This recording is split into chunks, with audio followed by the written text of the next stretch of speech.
Hello everyone. So in this video I will be telling you about 2024 prelims strategy. तो इस video में हम देखेंगे कि जो 2024 की स्ट्रेटजी है उसको कैसे अप्रोच करा जाए, है ना। तो मैंने फर्स्ट अटेम्प्ट में अपना प्रीलिम्स 2023 क्लियर करा था, जो कि अभी तक का one of the trickiest prelims था, ठीक है। And I belong to general category. So मतलब मेरी कट ऑफ अगर कोई किसी भी कैटेगरी से हो तो अगर वो इस स्ट्रेटजी को फॉलो करेगा तो वो भी अचीव कर सकता है। आई वुड नॉट से कि यही एक स्ट्रेटजी है, बट आई वुड से कि ये एक स्ट्रेटजी है जो काम ज़रूर करती है, ठीक है। ये और भी स्ट्रेटजीज़ हैं जो काम करती हैं, बट एक ये है और ये सबसे कम टाइम में मेरे को रिजल्ट दी है। सो मैंने सोचा कि मैं आप लोगों के साथ भी शेयर कर दूँ। एंड ये बिल्कुल ऑनेस्ट स्ट्रेटजी है जो मैंने फॉलो किया, वो मैं बता रहा हूँ। आपको करना हो करो, नहीं करना हो अपने हिसाब से कर सकते हो। देयर इज़ नो कंपल्शन, ठीक है। तो first of all revision neglect ना करें, वरना यूपीएससी आपको नेगलेक्ट कर देगा, दैट इट। क्योंकि revision takes time and effort, है ना। एंड जो हमारा एडमिनिस्ट्रेशन है उसको किसी भी चीज़ को करने में टाइम और एफर्ट दोनों लगते हैं, तब जाके कहीं थोड़ा बहुत रिजल्ट मिलता है। So you want to join दो सर्विसेज, तो आपको वो सर्विस ज्वाइन करनी है जिसमें टाइम एंड एफर्ट लगता है एंड बोरिंग भी है। एडमिनिस्ट्रेशन में आप शुरू में तो आपको मज़ा आता है, बट देन आप काम करते रहते हैं तो एक टाइम के बाद बोरिंग हो जाता है। एंड बट आपको एफिशिएंसी तब भी अपनी मेंटेन करके रखनी होती है, इसीलिए आपको रिवीजन करते रहना चाहिए, ठीक है। सेकेंड इज स्पेक्ट्रम करनी है जो आपको रिवीजन के टाइम पे, तो आपको कंप्लीट उसको रीड करना है कई बार, मतलब जितनी बार आप कर सकते हैं, with other subject as well. मतलब ऐसा ऑप्टिमम कि आप जितनी बार स्पेक्ट्रम पढ़े उतनी बार अदर सब्जेक्ट्स पढ़ें। तो वो अपने हिसाब से आप मैनेज करिए कितने दिन आपको लगता है। सबको पढ़ने की एफिशिएंसी सबकी अलग अलग होती है, ठीक है।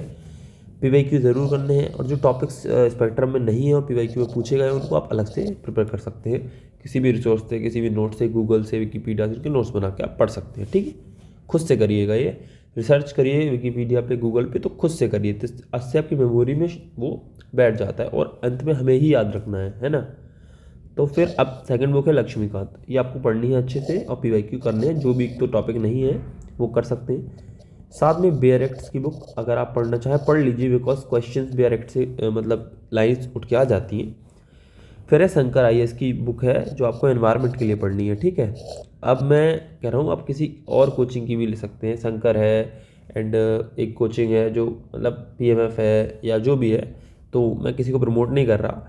बाकी आप उस बुक से सिलेक्टिव रीडिंग करिए, मतलब जो नहीं पूछता, जैसे फॉर एग्जांपल मरीन में बहुत ज़्यादा स्पीसीज़ नहीं पूछता है, देन आप उसको मत पढ़िए।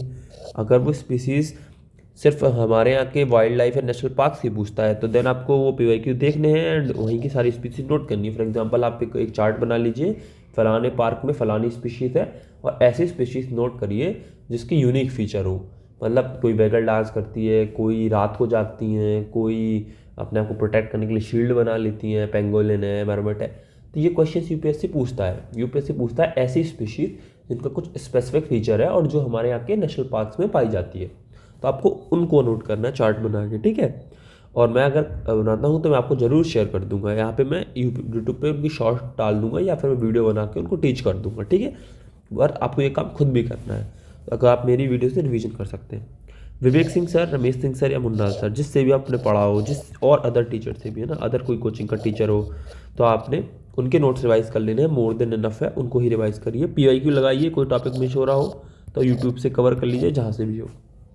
अब इकोनॉमी में करंट थोड़ा मैटर करता है, बाकी स्पेक्ट्रम, लक्ष्मीकांत, शंकर, एनवायरनमेंट में भी करंट पढ़ना पड़ेगा, लेकिन एनवायरनमेंट का करंट भी आप करना चाहें तो पीटी 365 पर देख सकते हैं, ठीक है।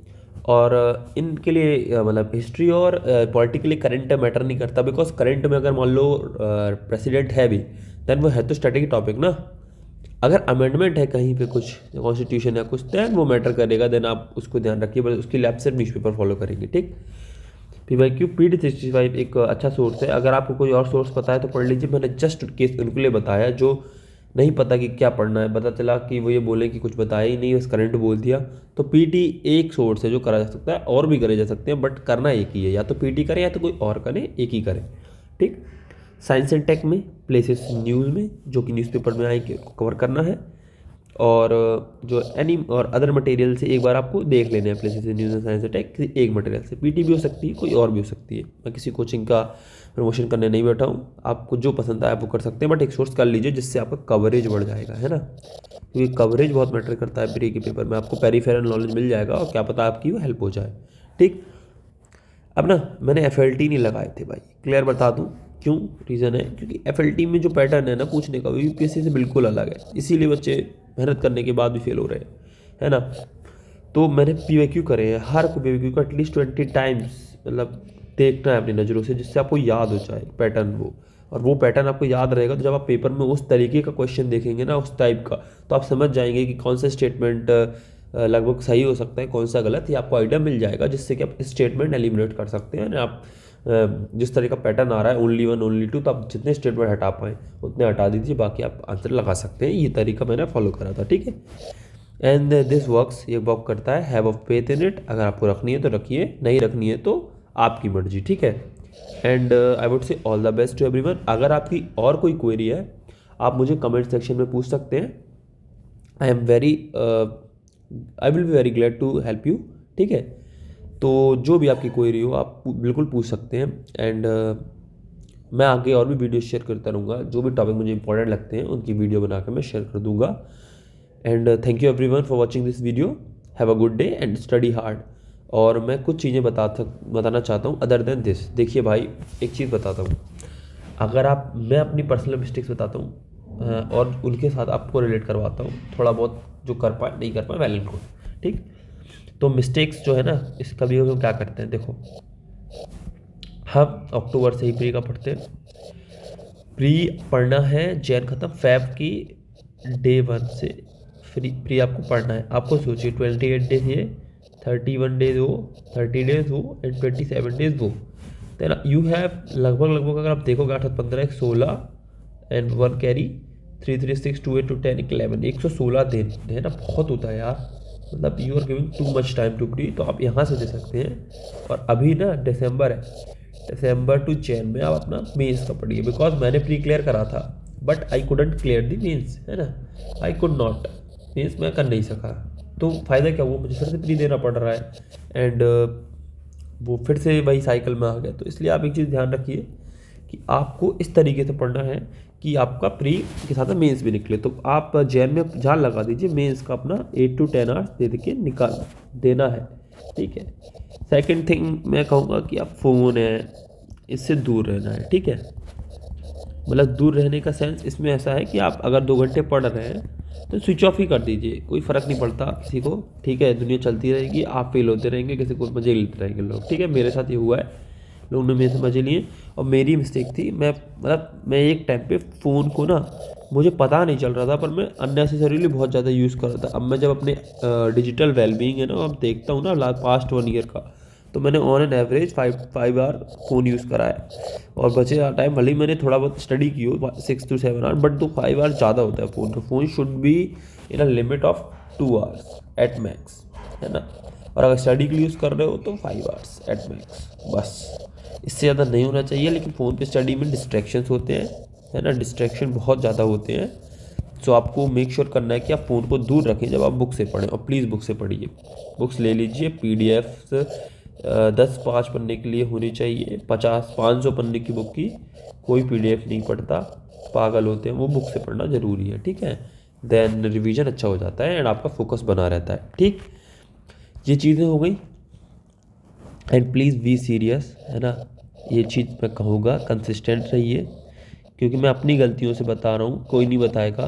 क्योंकि भले ही आप प्री निकाल लेंगे, सिर्फ मेंस है, इंटरव्यू निकालने के लिए, you have to very very very very consistent, ठीक है। कंसिस्टेंट होना ही पड़ेगा, अदरवाइज एग्ज़ाम नहीं निकलेगा and it will take you 5 years, ठीक है।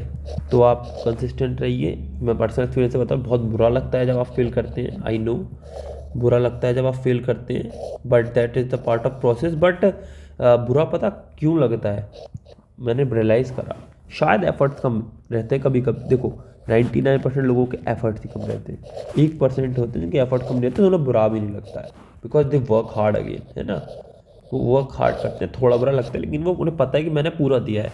जैसे मैं हूँ भाई, मैंने जो मैं दे सकता था उसका मैंने 50% दिया है। अगर मैंने टाइम जब कैलकुलेट करा, हाउ आई कैन, मतलब कैसे कह सकता हूँ कि मैं मतलब डिज़र्व करता हूँ। मोर डिज़र्विंग, है ना, more deserving person will take the seat and less deserving, है ना, जो डिज़र्व ही नहीं करता will be out, will be out. ठीक है, ये प्रोसेस में ये होगा।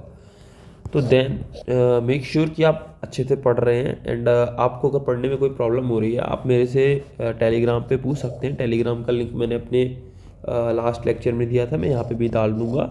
ठीक है, तो ये चीज़ आप ज़रूर करिएगा। एंड मतलब पढ़िए, टाइम वेस्ट ज़्यादा ना करिए, यहाँ वहाँ घूमना, बात करना सब हो जाएगा, लेकिन अभी आप सिर्फ पढ़ाई करिए। एंड अभी जनवरी में प्लीज़ प्लीज़ प्लीज़ अपने मेंस के टॉपिक्स को कंप्लीट करिए, बिकॉज मेंस क्लियर नहीं होगा तो फिर निकाल के भी क्या घंटा उखाड़ लोगे।